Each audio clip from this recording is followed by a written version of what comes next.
থেকে এইভাবে ইমাম বুখারী পর্যন্ত পৌঁছলো, এর নাম হচ্ছে সনদ। বুখারী, মুসলিম, আবু দাউদ, তিরমিজি, নাসাঈর যে অরিজিনাল কিতাবগুলি খুললে হয়তো বাংলা তরজমাতে সনদ উল্লেখ করেনি, কারণ কিতাব বড় হয়ে যাবে, সেজন্য সনদবিহীন হাদিসটা উল্লেখ করে দিয়ে তরজমা করে দিয়েছে। কাল হাদাসানা ফুলানুন, ইমাম বুখারী বলছেন আমাকে হাদিস শুনিয়েছেন আমার ওস্তাদ অমুক, আমার ওস্তাদকে শুনিয়েছেন তার ওস্তাদ অমুক, তার ওস্তাদকে তার শুনিয়েছেন তার ওস্তাদ অমুক, এই করে তাবেই শুনেছেন, তাবেই শুনেছেন সাহাবী থেকে, সাহাবী অমুক সাহাবী শুনেছেন রাসূলুল্লাহ সাল্লাল্লাহু আলাইহি ওয়াসাল্লাম থেকে। এর নাম হচ্ছে সনদ। সনদ সহ তারা মুখস্থ করতেন, সনদ সহ মুখস্থ। সনদের নাম মুখস্থ করা অত সহজ? একটা ঘটনা যদি ঘটে আজকে দাম্মাম শহরে, আর ওই ঘটনাটি সরাসরি আপনি দেখেননি, 3 জনের মাধ্যমে বা 4 জনের মাধ্যমে শুনেছেন। একজন লোক শুনেছে, শোনার পরে এসে নিচে বলেছে, নিচে একজন লোক শুনেছে, ও আবার এসে সিঁড়িতে বলে চলে গেছে, ওই সিঁড়ি থেকে এসে আরেকজন এসে বলছে আপনাকে, 4-5 জন হয়ে গেল না? তারপরে যদি আপনাকে জিজ্ঞাসা করা যায় আচ্ছা ঘটনাটা কেমন করে জানলেন, যে মারামারি হয়েছে বা কোনো ঘটনা ঘটেছে বা এখানে ধরাধরি হয়েছে, কোনো অপরাধ করছিল ধরেছে, যে কোনো একটা ঘটনা হোক না কেন, কিন্তু কয়েক মাধ্যম দিয়ে আপনার কাছে খবরটি আসলো, যদি আপনাকে জিজ্ঞাসা করি যে আপনি কার মুখে শুনলেন, তখন প্রথমখানি বলবেন যে হ্যাঁ একটা লোক বলে গেল, জানি না, লোকটিকে চিনি না। তাহলে যাকে চেনেন না, হতে পারে সে মৃত্যু, হতে পারে তার স্মৃতি শক্তি দুর্বল, তিলকে তাল করার লোক, শুনেছে একরকম বললো আর একরকম, হতে পারে নাকি?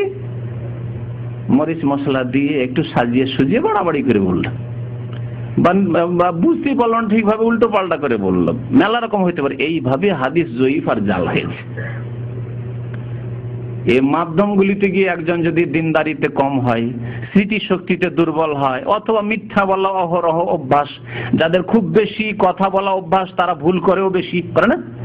যত বেশি কথা বলবেন, জবান এমন জিনিস যে যত ঠান্ডা রাখবেন তত ঠান্ডা থাকবে, যত বেশি বলবেন তত বেশি ভুল হবে। বিশেষ করে যদি তার সাথে ইলম না থাকে কোরআন এবং হাদিসের, আর তাকওয়া পরহেজগারি না থাকে, তো ভুল হওয়া স্বাভাবিক এই জবানের।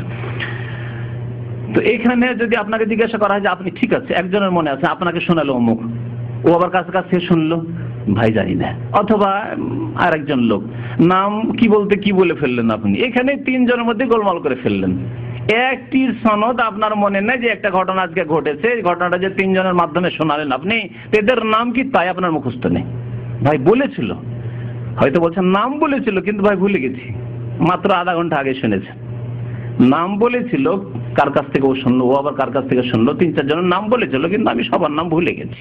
আমাদের অবস্থা এরকম নয়? আমাদের স্মৃতি শক্তি এত দুর্বল হয়ে গেছে আমাদের পাপের কারণে, গুনার কারণে, আর দুনিয়ায় আমরা ডুবে গেছি, দুনিয়া দুনিয়া দুনিয়া, এই জন্য ইলম আমরা ভুলে গেছি, মনে থাকে না আমাদের। সনদ সহ হাদিস লিখতেন তখনকার জামানার মুহাদ্দিসিনগণ এবং লিখাতেন। ছাত্রদেরকে বলেন, সাথীদেরকে, যে তোমরা তোমাদের খাতাগুলি ধরো আর আমি হাদিস পড়ে শুনেছি, যতগুলি হাদিস শুনেছি একটা একটা করে, আর তরতিবের সাথে, অমুক দিনে এতটি হাদিস শুনেছি, 10টা 20টা 25টা 30টা হাদিস শুনেছি, শোনো শুরু থেকে, আর তরতিবের উল্টো পাল্টা না, আগে পরে করে না, যেইভাবে তোমরা ওস্তাদের কাছ থেকে লিখেছো ওইভাবে আমি শোনাচ্ছি।